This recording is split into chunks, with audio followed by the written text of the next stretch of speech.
ಹಾಸನ ಜಿಲ್ಲೆಯಲ್ಲಿರುವ ಬೇಲೂರು ಚೆನ್ನಕೇಶವ ದೇವಾಲಯ.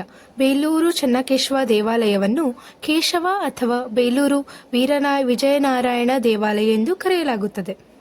ಇದು ಹಾಸನ ಜಿಲ್ಲೆಯ 12ನೇ ಶತಮಾನದ ಹಿಂದೂ ದೇವಾಲಯವಾಗಿದೆ. ಈ ದೇವಾಲಯವನ್ನು ವಿಷ್ಣುವರ್ಧನನಿಂದ ನಿಯೋಜಿಸಲ್ಪಟ್ಟಿತು. ಈ ಸ್ಥಳವು ಹೊಯ್ಸಳ ಸಾಮ್ರಾಜ್ಯದ ರಾಜಧಾನಿಯಾಗಿದ್ದು, ದೇವಾಲಯವನ್ನು 3 ತಲೆಮಾರುಗಳ ಮೇಲೆ ನಿರ್ಮಿಸಲಾಗಿದೆ.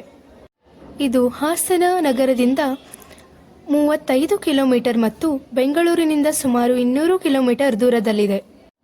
ಚೆನ್ನಕೇಶವ ಹಿಂದೂ ದೇವರು ವಿಷ್ಣುವಿನ ಒಂದು ರೂಪ.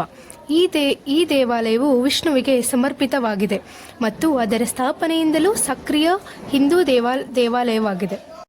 ಬೇಲೂರು ದೇವಾಲಯದ ಸಂಕೀರ್ಣವನ್ನು ಹಳೆಬೀಡು ಸಮೀಪದ ಹಿಂದೂ ಮತ್ತು ಜೈನ ದೇವಾಲಯಗಳೊಂದಿಗೆ ಯುನೆಸ್ಕೋ ವಿಶ್ವ ಪರಂಪರೆಯ ತಾಣಗಳ ಅಡಿಯಲ್ಲಿ ಪಟ್ಟಿ ಮಾಡಲು ಪ್ರಸ್ತಾಪಿಸಲಾಗಿದೆ.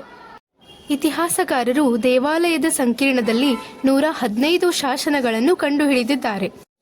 ಹಾಸನ ಜಿಲ್ಲೆಯ ಪ್ರಮುಖ ಪ್ರವಾಸಿ ಸ್ಥಾನಗಳಲ್ಲೊಂದು ಶಿಲಾಬಾಲಿಕೆಯ ಬೇಲೂರು ಎಂದು ಪ್ರಸಿದ್ಧವಾಗಿರುವ ಬೇಲೂರು ಶಿಲ್ಪಕಲೆಗೆ ಖ್ಯಾತಿ ಪಡೆದಿದೆ.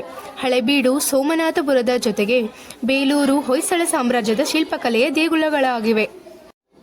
ಹಳೆಬೀಡಿಗೆ ಮುನ್ನ ಬೇಲೂರು ಹೊಯ್ಸಳ ಸಾಮ್ರಾಜ್ಯದ ರಾಜಧಾನಿಯಾಗಿತ್ತು. ಈ ದೇವಾಲಯವು ಅತ್ಯಂತ ಸುಂದರವಾದ ಶಿಲ್ಪಕಲೆಯಿಂದ ಪ್ರಸಿದ್ಧ.